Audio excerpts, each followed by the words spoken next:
Habang tumatama ang sinag ng araw sa maliit na bintana ng kusina, tahimik na nakatitig si Diana sa labas. Parang may iniisip o baka naman may inaalala. Nakalimutan niyang may niluluto siyang patatas sa kawali. Ay, nako, ano tong amoy? Ay, Diyos ko, yung patatas! Nagmamadali na sabi ni Diana. Mabilis siyang lumingon, pero sa pagmamadali ay nasagi niya ang hawakan ng kawali.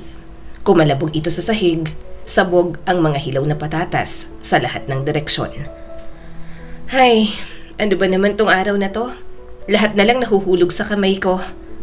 Napabuntong hininga, nasabi ni Diana. Pero imbis na magalit, ngumiti lang siya ng marahan. Sanay na siya, sapagkat si Diana ay likas na clumsy simula pa noong siya'y bata. At ngayon, sa edad niyang nasa kalagitnaan ng 30, halos hindi nakasya ang kanyang medyo bilugang katawan sa maliit nilang kusina. Araw-araw, halos may nababagsak, may nasasayang o may nasusunog sa kusina ni Diana. Pero kahit ganon, hindi siya kailanman nawala ng sigla o ng ngiti. Sa halip, hinahanap pa rin niya ang mabuting bahagi ng bawat kapalpakan. Ay nako, hindi bale na. Kung hindi ko to natikman, baka hindi ko pa matutuklasan yung bagong recipe ng cake cream ko. Natatawang sabi ni Diana. Ganoon siya mag-isip, palaging may positibong dahilan sa bawat aberya. Oo, madalas masyadong maalat ang sabaw o kaya ay sobrang tamis ng icing. Pero doon magsisimula ang kanyang mga ideya. Ang tanging larangan kung saan siya tunay na bihasa ay ang paggawa ng mga panghimagas, mga cake, roll, muffin, pie, at kung ano-ano pa. Siya ay isang tunay na master baker. At dahil sa kanyang talento, ang maliit nilang panaderya ay kilala at paborito ng mga tao sa buong bayan. Maliit man, ngunit moderno, maaliwalas, at puno ng amoy ng bagong lutong tinapay at cake. Diana! Isang box nga ulit ng almond cake mo. Yung may extra cream, ha? Aba, syempre! Masiglang sagot ni Diana. May bago akong timpla. Subukan mo mamaya. Mas malasan at hindi na sobrang tamis. Dahil sa panaderya nilang ito, hindi na kailangan ni Diana at ng asawa niyang si Ben ng kung ano pa mang karangyaan. Simple lang ang kanilang buhay, pero masaya, payapa at puno ng aroma ng tinapay na bagong hurno. Ang hindi alam ni Diana, sa kabila ng matatamis niyang recipe, ay may pait na unti-unting magsisimulang sumingaw sa kanilang tahimik na buhay. Natahimik si Diana habang pinupunasan ng mesa. Sa isip niya, unti-unting dumidilim ang kanyang pakiramdam. Hindi dahil sa patatas o sa gulo ng kusina, kundi dahil naalala niya na naman ang asawang si Ben. Napabuntong hininga si Diana. Sa halos 10 taon na, hindi na muling nagtrabaho si Ben. Araw-araw, huli siyang bumabangon, parang walang direksyon, walang gana, walang layunin. Sasabihin niyang hahanap siya ng inspirasyon at hahanapin nga niya ito sa parke, sa mga coffee shop, sa sinihan, sa palengke, pati sa mga mall. Ngunit sa bawat pag-uwi niya, pareho pa rin. Walang nahanap na inspirasyon, walang natapos na obra. Magpipinta siya ng buong araw tapos itatapon lang. Kinabukasan, bibili ulit ng bagong pintura, bagong brush, bagong canvas. Paulit-ulit, araw-araw. 10 taon ang ganoon. At sa bawat araw na lumilipas, unti-unting nauubos hindi lang ang kanilang ipon, kundi pati pasensya ni Diana. 10 taon na, Ben. 10 taon na tayong ganito. Mahinang sambit ni Diana habang nagluluto. Kailan ka ba ulit gigising sa realidad? Aray! Napasigaw si Diana. Aray ko! Sa pagmamadali niyang lumakad, natapakan ni Diana ang isang pirasong patatas na hindi niya napansin kanina. Nadula siya at muntik ng matumba, pero nasapo niya ang sarili sa pamamagitan ng paghawak sa kaserola ng gatas. Bumagsak din ang kaserola at tumalsik ang gatas sa sahig. Ay, ayan na naman ako. Ay, Diyos ko Diana, hindi ka na ba matututo?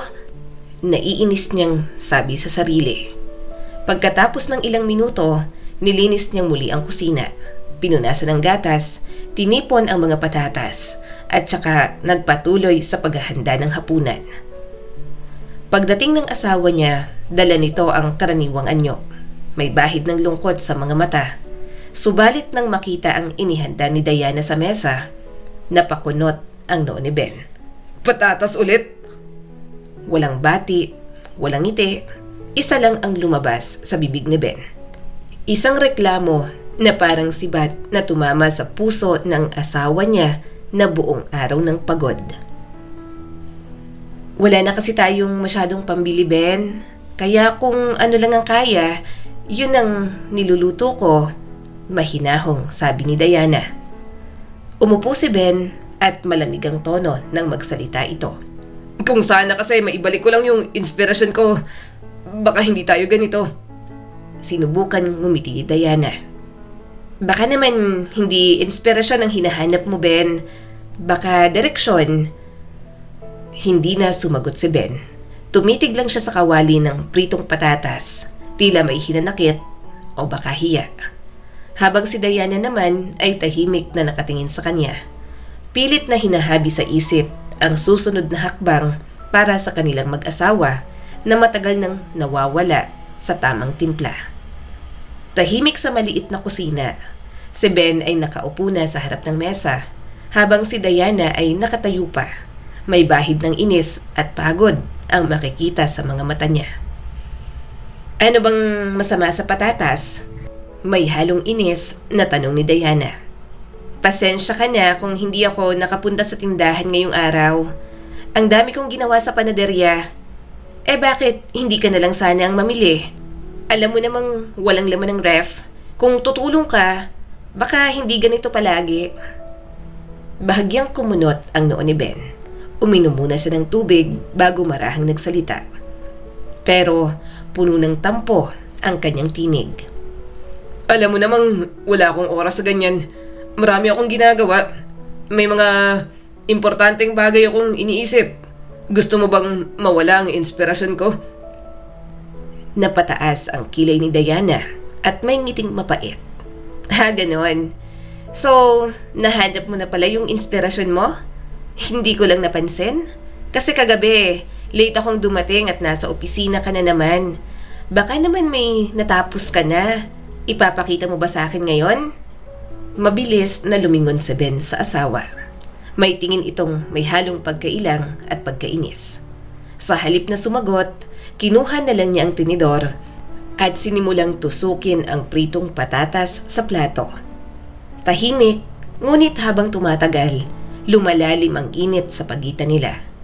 Hindi ng pagkain, kundi ng mga salitang pilit na pinipigilan. Ano ba naman to? Biglang nagtaas ng boses si Ben. Pati itong patatas, sunog. Diana, Diyos ko naman. Wala ka bang kayang lutuin ng maayos? Kahit minsan lang sa buhay ko. Lahat ng bagay nasisira pag ikaw ang humahawak. Mabilis na sumagot si Diana. Halatang nasaktan pero lumalaban. At ikaw? Ano naman ang hindi mo ikinasiya? Sunog lang ng kaunti pero masarap pa rin yan.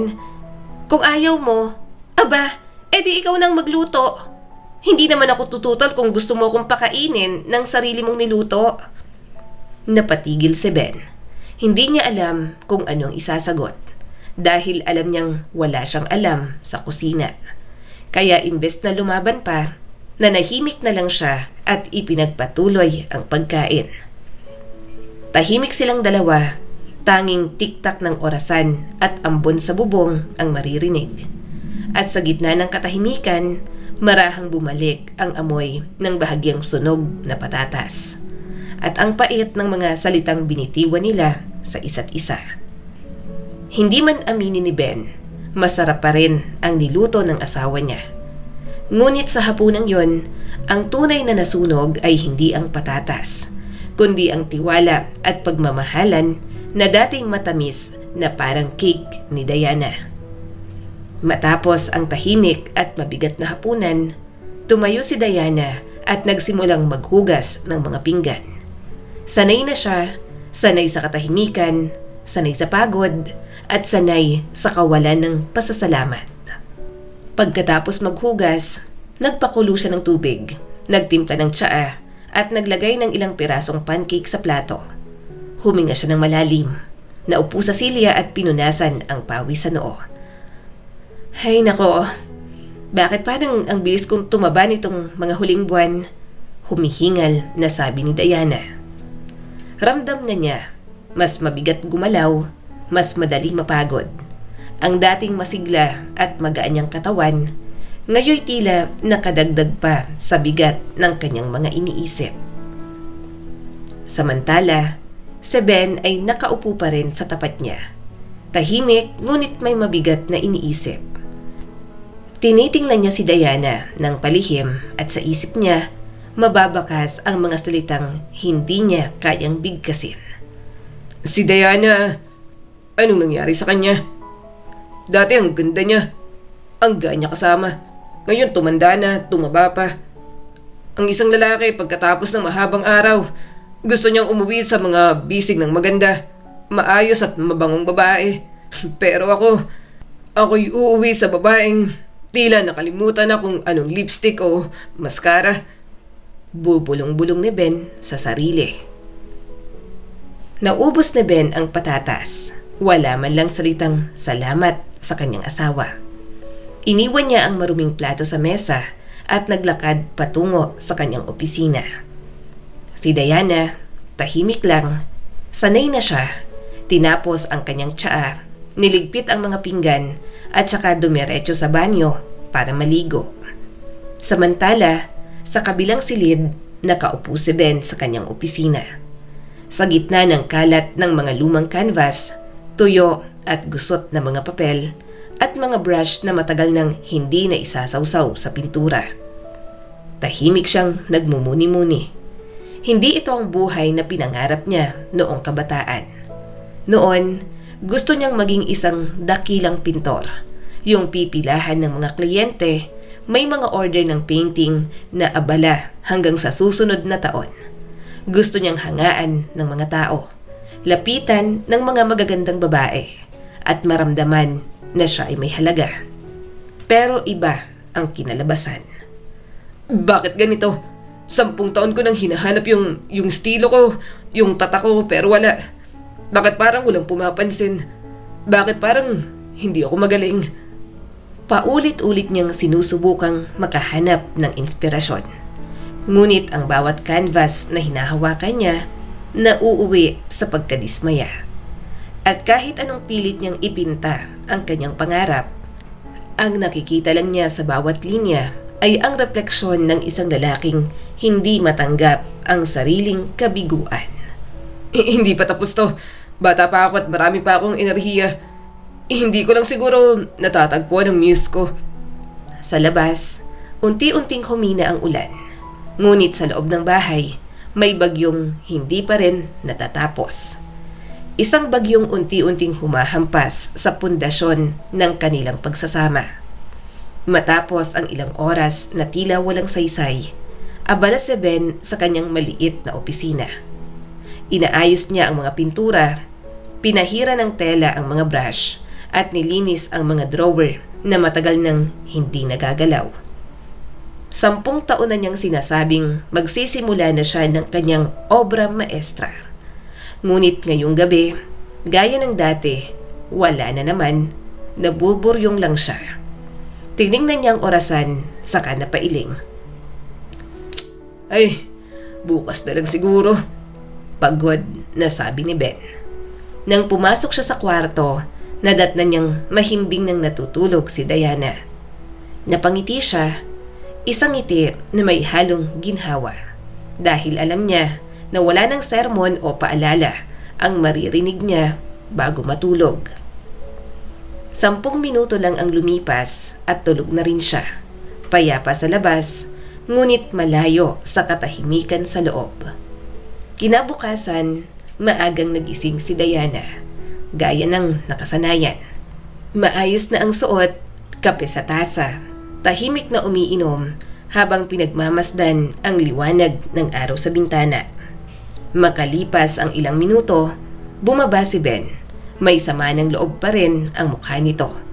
Parang walang tulog na nagustuhan. Nagkape ka na. Ako, wala ka bang ginawa para sa akin? Nakasimangot na tanong ni Ben. Hindi siya man lang bumati ng magandang umaga. Tahimik lang si Diana.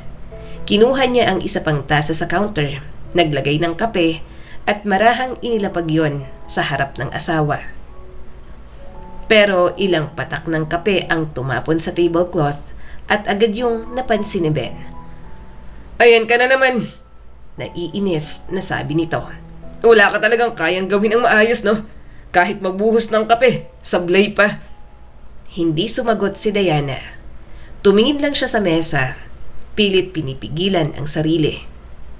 Pero tila hindi pa kontento si Ben. Gusto pa niyang manakit, hindi ng katawan, kundi ng puso. Ngumisi ito ng mapanlait. Alam mo, minsan iniisip ko, paano pa nakakabili sa'yo ang mga tao? Sa panaderya mo ba, ganito ka rin? Binabasag mo lahat ng pinggan? Wala pa bang nagrereklamo? Tahimik si Diana, ngunit ang tingin niya malamig, malalim, at puno ng pasensyang nauupos na parang kandila. Hindi na niya kailangang magsalita dahil sa isang tingin lang, malinaw na. May kung anong nagbago sa loob ni Diana. Isang apoy na dati nakatago sa ilalim ng kanyang kabaitan, ngayon ay unti-unting nagliliyab. Sandaling natahimik si Ben. Napagtanto niya na wala ng saysay ang mga panunukso niya. Hindi na tumutugon si Diana. Kaya tahimik siyang sumimsim ng kape, kinuha ang isang pirasong pancake at marahang kumain. Ngunit ilang nguya pa lang, bigla siyang napatigil. Walang ano-ano, idinura niya mismo sa mesa ang kinain niya. Umigting ang boses ni Ben. Ano to? Diyos ko naman, Diana! May buhok sa pancake! Nakakadiri ito! Hindi ka ba marunong gumawa ng maayos na pagkain? Namula sa galit si Ben habang hawak ang mahabang hibla ng buhok na nakuha niya sa pagkain. Hindi siya huminga ng ilang sandali. Pagkatapos ay sumabog ang galit na matagal niya nang pinipigilan. Diana, nakakahiya ka! Araw-araw kong nasa kusina pero ni isang beses. Walang malinis, walang maayos. Pati pagkain mo may buhok. Tahimik lang si Diana. Nakabukas ang bibig, gulat at sugatan ng mga salita. Pagkatapos ng ilang segundo, mahina siyang nagsalita. Pasensya na, Ben. Hindi ko naman sinasadya. Hindi ko naman ginusto. Mahinahon niyang sabi. Ngunit hindi pa rin siya pinakinggan. Binuksan ni Ben ang bibig para muling magbitaw ng mga masasakit na salita. Ngunit ngayong pagkakataon, iba ang lumabas. Mga salitang kailanman ay hindi niya na mababawi pa. Alam mo, minsan iniisip ko, paano napangasawa kita? Ang malas ko siguro. Kung alam ko lang na magiging ganito ka, mataba, tamad, parang baka, hindi na sana kita pinakasalan. Tumigil ang lahat. Maging ang orasan ay tila ayaw nang tumunog. Napakalalim ng katahimikan, parang may biglang pumutok sa loob ng puso ni Diana. Sa unang pagkakataon, labis siyang nasaktan. Hindi dahil sa mga salitang mataba o pangit, kundi dahil nanggaling yon sa lalaking minsang nangako na mamahalin siya habang buhay. Tahimik siyang tumitig kay Ben. Mahigpit ang pagkakapisil ng labi. Nanginginig ang kamay, pero matatag ang titig. Ganun pala, Ben? So iniisip mong pinagbigyan mo lang ako ng pinakasalan mo ko? Na napakalaking pabor nun sa buhay ko? Umiling siya at may ngiting mapait. Ngiting matagal nang nagkukubli ng sugat. Kung ganon, oras na siguro para marinig mo rin ang totoo, mahal ko. Napatigil si Ben. Mula sa mga mata ng kanyang asawa, Ramdam niyang may darating na hindi niya gugustuhing marinig. Ngunit huli na, ang mga salitang yon ay hindi na mapipigilan. At sa sandaling yon, ang babae na dati tahimik, pasensyosa, at laging nagbubura ng mga sugat sa puso, ay nagsimula ng magsalita ng katotohanan. Isang katotohanan na matagal ng pilit na nilulunok. Matagal na katahimikan ang sumunod. Tahimik si Ben, tahimik din si Diana. Ngunit sa loob ng babaeng dati palaging pinipigil ang sarili, may damdamin na sa wakas ay handa nang kumawala. Alam mo Ben, minahal ko talaga ay ang nanay mo. Isa siyang mabait, magalang at malungkot na babae. Isa lang ang pinagdadaanan niya noon. Isang anak na walang direksyon sa buhay. Oo, Ben. Nasasaktan siya dahil alam niyang wala kang ginagawa at wala kang gustong patunayan. Bago pa ako pumasok sa buhay mo, nahihirapan na siya dahil sa'yo. Nanlaki ang mga mata ni Ben. Ngayon lang niya narinig ang ganoon kay Diana. Mga salitang parang mga sibat na tinutusok ang kanyang ego. Akala mo ba pinakasalan kita dahil mahal kita? Hindi, Ben. Hindi ako kailanman papayag na maging asawa ng isang lalaking walang ambisyon, walang disiplina, at walang direksyon. Pero lumapit sa akin yung nanay mo. Nagmakaawa siya. Tumigil sandali si Diana. Huminga ng malalim, saka ipinagpatuloy ang mga salitang matagal nang gustong sabihin. Bago ko pa man siya matanggihan, inalok niya ako ng isang bagay na hindi ko kayang tanggihan. Binigyan niya ako ng malaking halaga. Pera na sapat para matupad ko ang pangarap kong magtayo ng sarili kong bakery.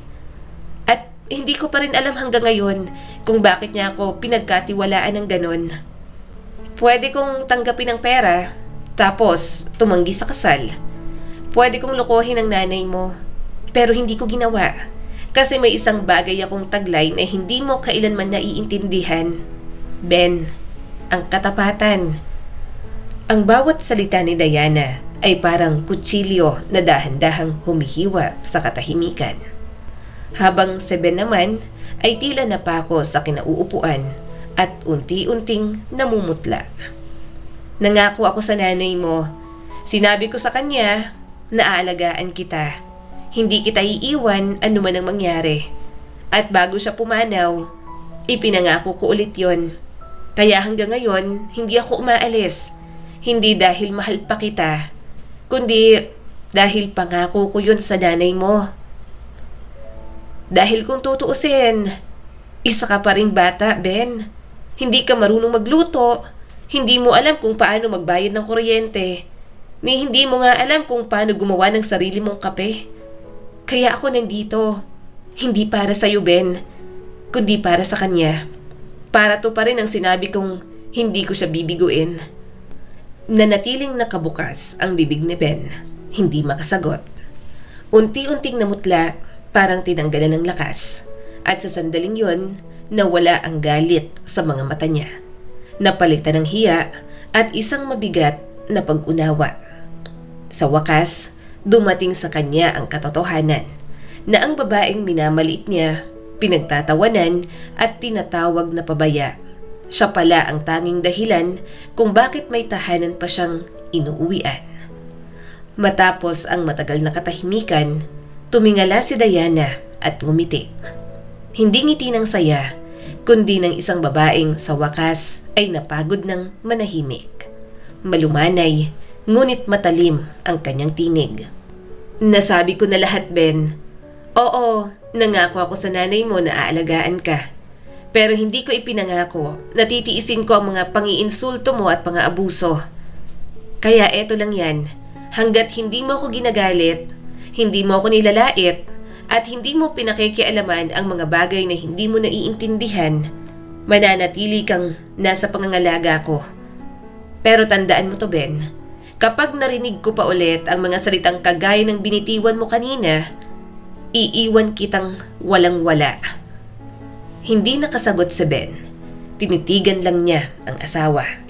habang unti-unting namumuo ang hiya sa kanyang mga mata. "Ako ang nagpapakain sa'yo," may bahid ng tapang na sabi ni Diana. "Ako ang bumibili ng mga damit mo. Ako ang nagbibigay ng pera mo para sa mga pintura. Ako ang naglalaba, nagluluto at nagtatrabaho. 10 taon, Ben. 10 taon. Wala kang naiuwing kahit isang kusing. Kaya kung gusto mong mamuhay ng mag-isa, sige, umalis ka. Tawagin mo ulit akong matabang baka at magiging malaya ka." Nanahimik si Ben, hindi siya makatingin kay Diana. At sa unang pagkakataon, wala siyang maisagot. Ngumiti si Diana, hindi dahil masaya siya, kundi dahil alam niya na sa wakas ay naintindihan nito ang lahat. "At least, alam kong may isip ka pa rin, Ben. Ibig sabihin, hindi ka pa lubos na nawawalan ng pag-asa. Ngayon, tapusin mo yung kape mo, lumabas ka at hanapin mo yung inspirasyon mo. Huwag mo na akong istorbohin. Marami pa akong kailangang gawin bago pumasok sa bakery." Ilang minutong katahimikan ang lumipas. Tahimik na inubos ni Ben ang kanyang kape. Sinulya pa ng pancake, maingat, parang unang beses niyang pinansin. At sa wakas, siya mismo ang tumayo at hinugasan ang sarili niyang tasa. Isang bagay na hindi pa kailanman nangyari. Paglabas niya ng bahay, marahan niyang isinara ang pinto. Tahimik, walang galit, walang sigaw. Ngunit may bigat ng hiya at bagong pag-iisip. Ngumiti si Diana. Tumayo at sa pagmamadali, nasagi niya ang gilid ng mesa. Natawa siya ng mapait. "Hay nako, anong araw na naman to? Lahat na lang nalalagdag sa kamay ko." Ngunit sa pagkakataong yon, hindi yun daing ng pagod, kundi isang ngiti ng panibagong simula. Lumipas ang mga araw at unti-unting nagbago ang takbo ng buhay sa bahay ni Diana at Ben. Ang dating araw-araw na sigawan at lamig ng loob, napalitan ng kakaibang katahimikan. Hindi katahimikang puno ng tampo, kundi kapayapaan na may pag-asa. Si Ben, na dati sanay lang magpinta at magreklamo, nagsimulang kumilos. Isang umaga, habang nagluluto si Diana, napansin niya na may kakaiba. "Oh, Ben, hinuhugasan mo yung tasa mo kagabi? At itong mesa ang linis ha? Sino ka tanong ginawa mo sa asawa ko?" Natatawang tanong ni Diana. Natawa din sa Ben, may halong hiya. Naisip ko lang, baka naman tama ka. Kung gusto ko magbago ang buhay, kailangan ko ring magbago. Nagpadala na ako ng resume kahapon." "Talaga, Ben? Saan?" "May art shop sa kabilang bayan. Naghahanap sila ng assistant. Hindi naman ito exhibition, pero baka doon ko ulit mahanap ang inspirasyon ko." At sa unang pagkakataon, sa mahabang panahon, naramdaman ni Diana na muli siyang huminga ng maluwag. Hindi na siya nag-iisa. Samantala, ang panaderya niya ay mas lalong umuunlad. Dumami pa ang mga suki at unti-unting nakilala sa kabilang bayan. Dahil dito, nagpasya siyang magpalawak ng negosyo. "Ben, nakakuha na ako ng maliit na pwesto sa kabilang bayan. Gagawin kong cafe-style bakery. May mga upuan at kape. Pwede kang mag-display ng artworks mo doon kapag may natatapos ka." Napangiti naman si Ben. "Wow! Parang ibang tao ka ngayon ah. Nakakahawa yung sigla mo, Diana." "Hindi naman siguro ibang tao, Ben. Siguro ito lang yung version ko na matagal nang gustong mabuhay." At sa kabila ng pagiging abala sa bakery, natutunan ni Diana na maglaan din ng oras para sa sarili. Nag-enroll siya sa gym at kalaunan sinubukan ng yoga. Nung una, nahirapan siyang yumuko o huminga ng tama. Pero sa bawat araw ng pag-iensayo, unti-unti ring lumuluwag ang kanyang dibdib. Hindi lang sa katawan, kundi sa isip. At sa bawat paghinga, nararamdaman niya ang paghilom. Hindi na lang siya si Diana na palaging nadadapa o may nababasag. Isa na siyang babaeng marunong bumangon, ngumiti at mahalin ang sarili. Maya-maya, dumating si Ben mula sa trabaho. Pagod pero nakangiti. May dalang maliit na bulaklak sa papel na supot. Para sa'yo, Diana. Pasensya na kung ngayon lang ako natutong magpasalamat. At salamat dahil kahit ako mismo'y hindi ko na kilala noon, minahal mo pa rin ako. Hindi kita minahal dahil perpekto ka, Ben. Minahal kita dahil nakita ko kung ano ang kaya mong maging kahit ikaw hindi mo pa nakikita noon. Sa gabing yon, kumain silang mag-asawa ng sabay. Walang sigawan, walang reklamo, tanging halakhak, kwento at tahimik na pag-unawa. Lumipas ang mga taon. Si Ben, na dati walang trabaho, ay isa na ngayong kilalang pintor sa kanilang lugar. May sariling studio, may mga kliyente, at higit sa lahat, may tiwala sa sarili. Habang si Diana naman, patuloy na pinalalago ang kanilang cafe at nagtuturo pa ng baking workshop tuwing Sabado. Sa bawat tawa nila sa hapagkainan, sa bawat halakhak ng kanilang mga anak, tila ba pinapalitan ng langit ang lahat ng luha at sakit na minsang bumalot sa kanilang buhay. Minsan, kailangan munang madurog bago muling mabuo. Ang tunay na pagmamahal ay hindi tungkol sa perpekto, kundi sa dalawang taong natutong magbago, hindi dahil kailangan, kundi dahil pinili nilang manatili. Muli, ako po si Skylar Guro at sana'y may bago na naman kayong natutunan sa kwento natin ngayon. Maraming salamat po.